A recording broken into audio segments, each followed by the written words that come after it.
আলাইকুম। আমরা চতুর্থ শ্রেণীর বিজ্ঞান বই করছিলাম। আজকে আমাদের 4 নম্বর ক্লাস। তো চলো শুরু করা যাক। 4 নম্বর ক্লাসে রয়েছে আমাদের ফল ও বীজ। স্ত্রী ক্রিয়াশরের গর্ভাশয়ের ভিতর থাকে ডিম্বক। ডিম্বক হলো স্ত্রী কোষ। পরাগরেণু পুরুষ কোষ গর্ভাশয়ের ডিম্বকের সাথে মিলিত হয়। এই প্রক্রিয়াকে বলে নিষেক। নিষেকের পর গর্ভাশয়টি ফলে এবং ডিম্বকটি বীজে পরিণত হয়। এখানে আমাদের একটি ফলের ছবি দিয়েছে। ফলের ভিতরে যেটা রয়েছে সেটা বীজ, বীজের ছবি দিয়েছে। দেখো ফলের বিভিন্ন অংশ দিয়েছে। বীজ, অন্তঃত্বক, মধ্যত্বক, বহিত্বক। আর অন্তত্বক, মধ্যত্বক আর বহিত্বককে বলা হয় পেরিকার্প। ফলের বিভিন্ন অংশ। ফলের দুটি অংশ রয়েছে, যেমন পেরিকাপ এবং বীজ। পেরিকাপের 3টি স্তর রয়েছে, যেমন বহিত্বক, মধ্যত্বক এবং অন্তত্বক।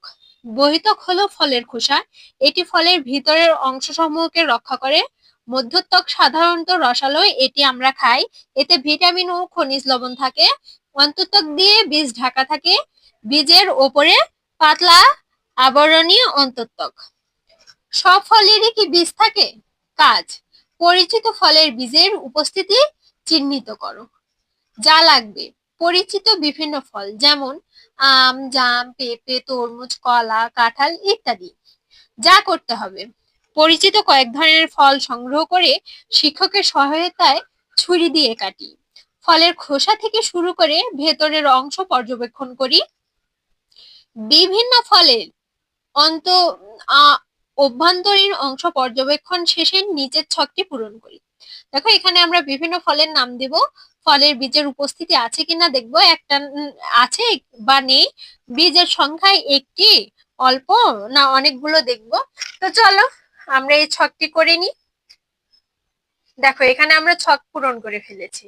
তো দেখি, প্রথম ফল আমাদের আম। আম ফলে বীজ আছে কি? অবশ্যই আছে, তাই লিখলাম আছে। বীজের সংখ্যা কয়টি? আমের মধ্যে কিন্তু বীজ একটি, তাই একটি। জাম, জামেও বীজ আছে। জামের বীজের সংখ্যা একটি।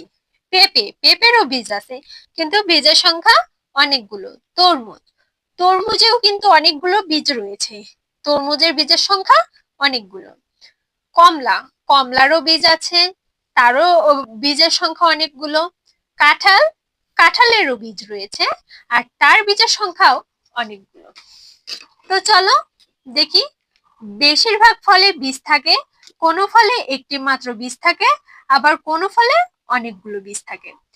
তো আজকে আমাদের এই 6 পৃষ্ঠার ক্লাস করলাম। আশা করি তোমাদের বুঝতে সুবিধা হয়েছে। কেমন হতে জানিও অবশ্যই।